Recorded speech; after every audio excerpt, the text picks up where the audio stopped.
There have been several games this year that have proved themselves controversial not only at launch, but even during the run-up to their launch, but I think it's safe to say that Marvel's Avengers ranks probably pretty high on the list. High enough where undoubtedly Jim Sterling will probably release another half-dozen Jimquisition episodes throughout the game's inevitable 1 to 2 year long lifespan, before it's inevitably taken offline. Because this game, yes, is one of those quasi-online games that doesn't strictly require online-only connection at all times, but does instead have the annoying online sign-in requirement when you first boot up the game. Past that initial point, however, you can play the entire story campaign offline if you choose. I'm not a big fan of games that mandate online sign-ins, but given that we're in the era where constant mandatory online-only connections are somewhat of a norm in AAA gaming, I'm at least slightly inclined to shrug this off, since there are far more notable problems with this game worth critiquing. Now, before I get into the main portion of this video, I do want to address a few preliminary points. Firstly, this is not a full review, as I've currently completed about half of the main campaign, maybe a little bit more, and would prefer to finish the entirety of the campaign before giving anyone my final thoughts on it. I still call this video a review because it will still follow a similar structure as my normal review episodes, but the difference being that during this initial pass, I'll be addressing some of the broader pros and cons of the game, and will save some of the more sophisticated nitpicky details for a follow-up video or videos later. Normally I try to contain everything in one video, but because of the many different modes and features present in this game, along with the ever-evolving nature of it, I do worry that not only do I run the risk of oversimplifying and underanalyzing certain aspects of the game, but I also don't want to deal with the inevitable complaint in the comments a year from now about why I didn't talk about this or that gameplay mechanic or game feature that was added a month from now. Because it seems here on YouTube no one actually bothers to look at the upload date of the video they're watching, and thereby realize said mechanic wasn't actually in the game yet at that time. But I digress. Right, so with that initial blather out of the way, Marvel's Avengers. Let's talk about it. For those that only know a little bit of it, because I imagine most of you watching this video are at least somewhat aware of the game, given all the promotions and advertisements and sponsored content plastered here on YouTube and other similar sites like Twitch, Marvel's Avengers is a third-person RPG game with a strong emphasis on combat, hero progression, and gear progression. If upon hearing that last item you inwardly cringed, I can't really blame you in the slightest. This game really loves the idea of loot grind, really loves it, and embraces it to its fullest and most time-consuming extent. Some fans may disagree with me and say it's perfectly fine, and that's their prerogative, not mine. Combat in this game is, as you might imagine with any action-driven RPG, one of the cornerstones upon which everything else does rest. If you don't get the combat right, then unless you're very lucky and happen to have some other really popular alternative gameplay mechanic to counterbalance your lack, odds are the game will not hold together all that well. The combat in Avengers feels very cinematic, I suppose would be the most accurate terminology. Everything feels really smooth. Even if you're just spamming the same attack button multiple times, the character, assuming we're talking about one of the many melee-based heroes like Hulk, Ms. Marvel, Captain America, etc., will deliver a smooth succession of varying attacks that ultimately build to one powerful finisher that deals a lot of damage. All of it is very well animated using what I can only imagine as somewhat of a 50-50 mixture of motion capture and normal CGI. There are a lot of times over the course of the story campaign that the game will near seamlessly transition from a cutscene straight into the gameplay, oftentimes when establishing a set piece or presenting you with a boss or a group of enemies for you to beat up. But then there are also times when it fucks up and the transition is nowhere near as smooth, and comparatively, it's pretty noticeable. The campaign length is decent, although far from what I'd call impressive, clocking in at about 10 to 11 hours. Given how many variables there are at any given time, it's hard to pinpoint a number any more accurate than that. We are, after all, talking about a game with a heavy influence on loot-based progression, so those that are luckier in regards to loot drops, picking up legendary and rare items, may have to deal with fewer do-overs and may dispense with combat quicker than those who find themselves oftentimes getting common or uncommon rarity items. When I first watched pre-release developer live streams of the gameplay and learned that hero-oriented missions were going to comprise a chunk of the campaign content, I was initially concerned we as players would be spending most of the game playing as individual Avengers rather than be united as a team. But instead, most of the gameplay can be played out in either duos or a four-man squad, with you being able to play either with friends or online players, or play with a team of AI teammates. Now, I stupidly spent the first few hours of the game mostly going at it solo without any human or AI backup for for the most part, except for the missions that were scripted.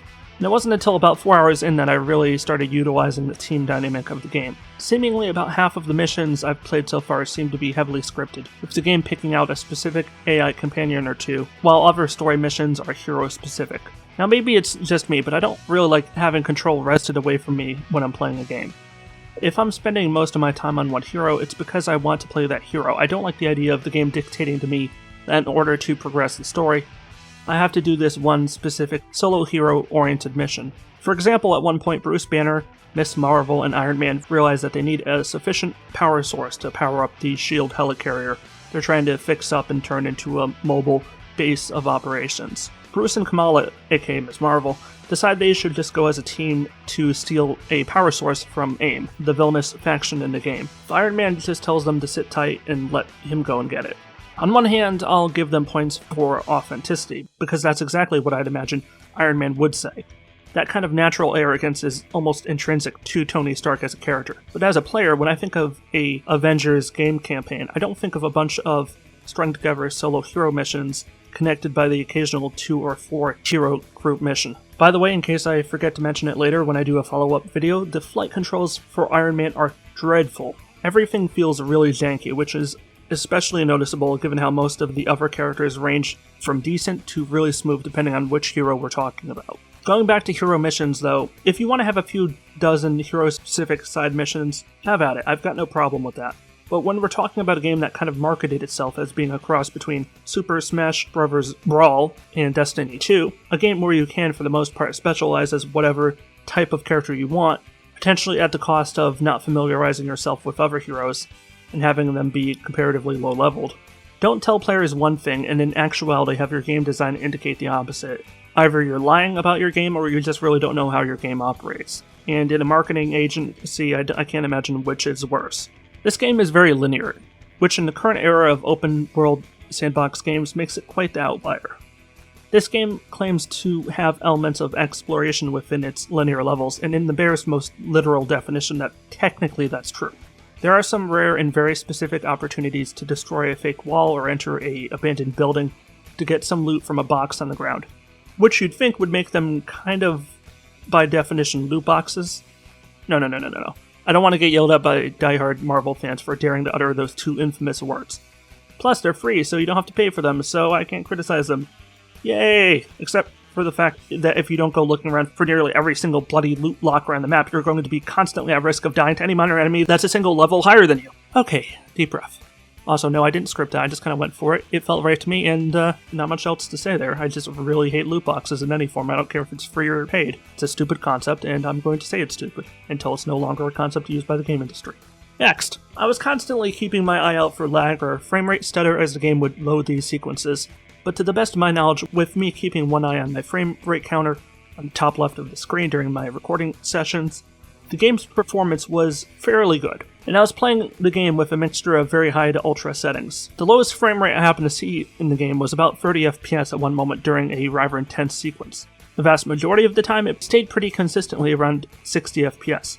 Given the abysmal performance rate I observed during the closed beta a few weeks ago, I was expecting the game's optimization at launch to be moderately better than it was during said beta, but still not displaying much in the vein of technical competency. Basically a small improvement, but not a big improvement. Yet I was rather surprised to be ultimately proven wrong in my skepticism. When the game wants to work, it runs pretty well, but there are many times, probably 4 to 5 instances I can recall off the top of my head, where the game decided to just stop responding entirely, resulting in all but one case in the game hard crashing. There was one lucky time where after glitching out, stalling, and looping the same voice line clip again and again and again for about 2 minutes straight, it did decide to start working again, which was very fortunate indeed, as I had just played through nearly an entire rather difficult 25-minute long mission, and did not relish the idea of having to replay it again in its entirety. The options menu for this game was quite nicely designed. The problem I find with options menus is that many of them are structured in a similar way and generally offer the same basic options, such as anti-aliasing, level of detail adjustments, motion blur on and off settings, etc. It's often very confusing to casual, less tech-savvy PC players what these options actually do. It took me personally several years of experience gaming on a PC to really familiarize myself with the contents of the average options menu. Marvel's Avengers takes a far simpler approach. Whenever you hover over almost any one of the technical options featured on the menu, like the visual effects one or anti-aliasing, you'll be presented with an accompanying small dynamic screenshot on the right-hand side, showing you visually what the game would look like if you turn that option on or off. This reminded me quite strongly of something similar in Shadow of Mordor, I believe it was. When it comes to options menus, I personally believe the more accessible you can make an options menu, the better, as long as it doesn't come at the cost of simplifying the menu by outright removing tools deemed too complicated to understand. Player choice here should be the priority. Give players the tools and enough information to know what said tools do, and let them decide how best to utilize them. Going back to how heroes operate in this game, one mechanic I quite liked was the idea of heroes synergizing their abilities to deal even more of a devastating impact on groups of enemies. This concept isn't a new one, far from, not even for a Marvel video game. It's a mechanic that largely shaped Marvel's Ultimate Alliance series back in the day, one of my favorite superhero games of all time, by the way, Ultimate Alliance 1. While it's utilized here, it's not quite as stylized nor as fluid. It's good but not great, and to a certain degree, I would say the same of the game at large. There's a lot to love in Avengers, but there's also a lot I would find highly irritating and needlessly time-wasting. I've been going back and forth reading a lot of user reviews on sites like Metacritic and of course Steam Reviews, and a fair number of negative reviews seem to fixate on a few specific complaints, and I do want to turn your attention to this because I imagine if I don't address these, someone in the comments will inevitably ask me to take a position on one or more of them. There seems to be a lot of dislike from Marvel fans when it comes to the main protagonist, the player's point of view character, I suppose you could say. Miss Marvel. Accusations have been made about Miss Marvel being little more than a token character, and effectively little more than politically correct garbage. And I think a lot of that is due to the fact that Miss Marvel as a character was created about 5 or 6 years back during the peak of Marvel's obsession with creating characters or rebranding existing ones to make them more politically correct. In general, I think a lot of that criticism is certainly justified in the case of many of the other characters from that time, but Miss Marvel as a character was one that wasn't really politically charged. The only thing that comes to mind to me is that she was raised in a traditional Muslim household in New York City. Are we saying that simply having an Arab girl that belongs to a Muslim family is inherently political? Because I'd simply love to hear those same critics apply that logic to white girls living in Christian middle-class families. Trust me, you won't hear those same criticisms leveled then. Other themes I noticed in negative reviews included a consensus that the story definitely tends to err a little on the dull side. I'm kind of mixed on this. I think the story itself definitely is far from original and would love to dedicate more time to elaborating on this point some other day, but the actual dialogue writing is fairly good, and the voice acting for the most part is great. Even fantastic in some instances. In particular, I really like the voice actors who played Kamala Khan, aka Miss Marvel, and Bruce Banner, aka the Hulk. You didn't guess that already. Black Widow and Thor are pretty solid, I would say. Iron Man and Captain America, though, yikes. I really dislike the voice for Iron Man specifically. I don't blame the voice actor. I don't think he mailed it in or anything. I just think he wasn't the right pick for that character. I am glad they didn't try to go the route of imitating the voices of the movie actors from the MCU. It would have been a little bit weird to hear a Chris Evans or Robert Downey Jr. knockoff voice, especially given the events of Endgame. No spoilers. But being different doesn't always result in being better. Overall, I'd say the voice acting in general was good but not great. Again, I'm repeating that line, but I think it honestly encapsulates a lot of the game's various attributes. Finally, the complaint I'd personally place the most credibility on is the game's disturbing amount of paid DLC. Now, I can already hear that inevitable excuse of, but it's only cosmetic. At this point, I'm so sick and tired of hearing that nonsense, I'd almost entertain the thought of sending those people off for a one-way vacation at some offshore CIA vacation destination. When you have a game that has not one cosmetically driven battle pass, but takes it to the furthest possible degree and institutes individual battle passes for every hero in the game, present and future heroes included, this reaches a new level of corporate greed that would make even EA blush. But I'm getting too far ahead of myself, believe me, I'm preparing for a separate rant on that. There's simply too much stupid nonsense in this game to contain it to one video. Speaking as someone who's spent only $48 on this game since I pre-ordered it from Green Man Gaming, credit to them by the way, great place to buy legitimate Steam keys, I feel like I've gotten a fair amount of value out of the game. And I still have a few hours to go, so maybe that opinion will stay the same, maybe it will change, I have no idea. But so far, I'm enjoying it, but I fully recognize that this game has a ton of problems. And I'm the first to admit that. So if you're expecting me to fanboy this game, I'm not going to do it. If you're looking to me to say that this game is the end-all be-all worst game of 2020, I'm not going to say that either. If you don't want to support this game due to its sleazy monetization practices, I can totally get that, I respect it. If you don't want to play this game because you dislike the gear-based progression, likewise, I respect that also. You do you. But part of me sees this game as having similar potential to something like Hitman 2016, another game that a lot of people spat upon prior to and at its launch. Yet now that game's viewed as one of the best open-world stealth games of the past generation. I don't think Avengers will ever be able to stand an equal footing as far as that level of critical acclaim goes, but I am hopeful that if a lot of the technical and gameplay issues are addressed, issues people are complaining about now are addressed within the coming months via gradual game patches, this game could make a somewhat respectable turnaround. I am hopeful, but I wouldn't bet the house on it. Only time will tell. On that note, that's where I'm going to wrap it up for today. I do plan on releasing follow-up videos once I complete the story campaign and get some time into the other modes and content. I plan to do an entire video on the microtransactions, probably, so don't think that's escaped my attention. I've talked about it here only a little, but I definitely want to talk about it a lot more in future. But this video is already looking like it's going to be about 15 to 20 minutes long, and I don't want to turn this into a half-hour plus long episode. I am not Total Biscuit, although occasionally I like to think of myself as one of his many successors. Let me know what you think of Marvel's Avengers. I still think that's a stupid name. Why couldn't they have come up with a more dynamic name? You have so many great names that are inspired from the comics. You got Avengers Disassembled, or maybe Avengers Retribution. Maybe they'll save that for the inevitable sequel in like another 4 years. I guarantee you, if this game sells well enough, it is going to get a sequel. Probably sooner rather than later. Hope you've enjoyed this little, well, I can't really call it a review, so a preview, I suppose, of Marvel's Avengers. Let me know what you think of this game, or my thoughts on it, down in the comments below. I do tend to respond to comments posted on this channel, so feel free to post away, taking comfort in the fact that I will, at some point, respond, once my other IRL responsibilities allow me to do so. If you want to support the work I do on this channel, I'd highly recommend giving this video a like, and obviously commenting down below.